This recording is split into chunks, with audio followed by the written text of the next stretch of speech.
1972 সালের সংবিধান 1972 সালে রচিত হওয়ার পর 17টা সংশোধন হওয়ার পর আমি নিশ্চিত করে বলে দিচ্ছি, সবাইকে পড়ার জন্য অনুরোধ করছি, 90% জিনিস পরিবর্তন হয়ে গেছে। বিএনপির একজন দায়িত্বশীল নেতা বলেছেন, আমাদের জনাব সালাউদ্দিন সাহেব বলছেন, সাংবিধানিক পদ্ধতিতে নির্বাচন হতে হবে। মানে এই সাংবিধানিক পদ্ধতিটা নিয়ে আমি অনেক কথা বলেছি অনেক সময়। মানে সাংবিধানিক পদ্ধতি বলতে কি এখানে? যদি কোন সংবিধানটা? সবাই বলেন 1972 সালের সংবিধান।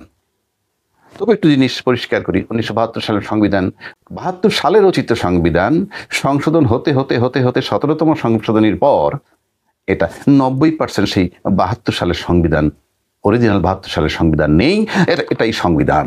মানে অর্থাৎ এইভাবে পরিবর্তন হয়। নতুন লেখেন, পুরাণ লেখেন, এগুলা কথার কথা, কিন্তু পরিবর্তন এইভাবে হয়। মূল সংবিধানটা হলো একটা রাষ্ট্রের স্ট্রাকচার।